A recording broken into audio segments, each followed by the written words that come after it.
ছড়ার জলে স্কুল পড়ুয়া শিশুর লাশ উদ্ধারকে ঘিরে চাঞ্চল্য আসামের আজিমগঞ্জে। তদন্তে এসপি। ছড়ার জলে ডুবন্ত অবস্থায় এক নিষ্পাপ স্কুল পড়ুয়া শিশুর লাশ উদ্ধারকে ঘিরে ব্যাপক চাঞ্চল্য দেখা দিয়েছে আসামের পাথারকান্দি থানাধীন আজিমগঞ্জ এলাকার কামারবন্ধ গ্রামে। লাশটি স্থানীয় গ্রামে জামাল উদ্দিনের 11 বছরের শিশুপুত্র সোহেল হোসেন বলে জানা গেছে। সেন্ট্রাল পাবলিক স্কুলের 5ম শ্রেণীর এই পড়ুয়াটি গত বৃহস্পতিবার রাত থেকে নিখোঁজ ছিল।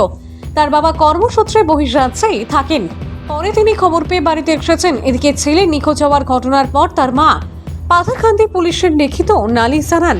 এতে পুলিশ তদন্তে এই কাণ্ডে জড়িত সন্দেহে নিখোঁজ নাবালকের এক আত্মীয়কে ধরে আদালতে প্রেরণ করে রিমান্ডে নিয়ে টানা জেরা চালিয়ে যাচ্ছে।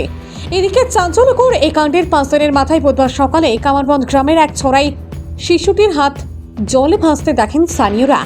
এমন খবরে এলাকা জুড়ে চাঞ্চল্য ছড়াই। ধারণা করা হচ্ছে ছেলেটিকে হত্যা করে ছড়ার জলে পাথর চাপা বা রশি দিয়ে বেঁধে রাখা হয়েছে, যাহাতে তার লাশ কেউ না পায়।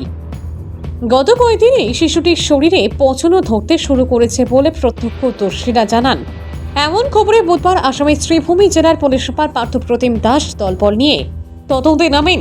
তিনি মৃতের পরিবারকে অভয় দিয়ে এতে জড়িতদের কঠোর শাস্তির প্রতিশ্রুতি দেন। পরে উচ্চ পর্যায়ের তদন্তের জন্য শিলচর থেকে ফরেনসিক টিমকে ডাকা হয়। তারা আসার পরই মৃতদেহ জল থেকে তুলে মর্গে পাঠানো হবে। এক নিষ্পাপ শিশুর এহেন মৃত্যুজনিত কাণ্ডে গোটা এলাকার মানুষ সহ বিভিন্ন সামাজিক সংস্থার কর্মকর্তারা শোক প্রকাশ করে এতে জড়িতদের চিহ্নিত করে দৃষ্টান্তমূলক শাস্তির দাবি জানান।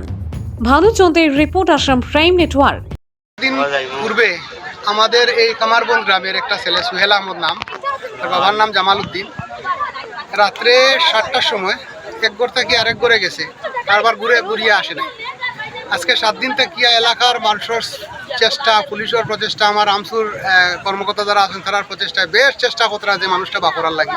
আজকে হঠাৎ করে দেখা যায় কেন এখন মানুষ খেতে আইছে, আইয়া দেখা যায় যে জলের মধ্যে ছেলেটারে মারিয়া গাড়িয়া রাখা হয়ে গেছে। এখন পর্যন্ত পুলিশও আইসন, করিমগঞ্জের এসপি মহোদয় আইসন, এলাকার বিশিষ্ট নেতৃস্থানীয় ব্যক্তিবর্গও আইসন, সবাই আইসন, কিন্তু আমরা হাত লাগাইতাম পারি না। তার কারণ হলো প্রশাসনের যে ধরনের সিদ্ধান্ত নিয়ে এটারে উঠানি হইব ও ধরনের আমরা কাজ করা লাগবো। কারণ আমরা ব্যক্তিগত কিছু রয়েছে না, যেহেতু এটা একটা আমরা পরিকল্পিত মার্ডার আমরা ধরতে পাই। আর গতিকে আমরা দাবি রাখবো এলাকাবাসীর পক্ষ থেকে, যেহেতু এই ধরনের ঘটনা এই এলাকায় বিগত দিনের ইতিহাস দেখলে দেখা যায় এই এরিয়াত আরও ঘটনা ঘটছে।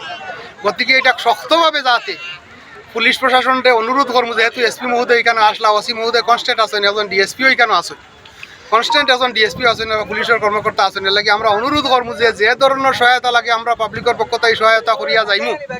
আর যাতে কোনো দোষীয়ে ছাড়া না পায়, সে দোষী ছাড়া পাইলে আগর যদি শক্তভাবে ধরা হইতো তা এই ঘটনাটা হয় না।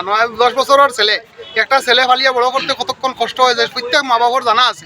আর একমাত্রই ছেলে, এই ছেলেটারে যে মার্ডার করিয়া এইখানে আনিয়া রাখা হয়েছে, এর লাগে আমরা প্রশাসনের কাছে বিনম্র অনুরোধ করবো ওখান যে অনতি বিলম্বে যাতে আসামিগুলারে ধরিয়া ফরওয়ার্ড করা হয়। আর আমরা পাবলিকের সহযোগিতা যতক্ষণ লাগে আমরা করিয়া যাই। ধন্যবাদ।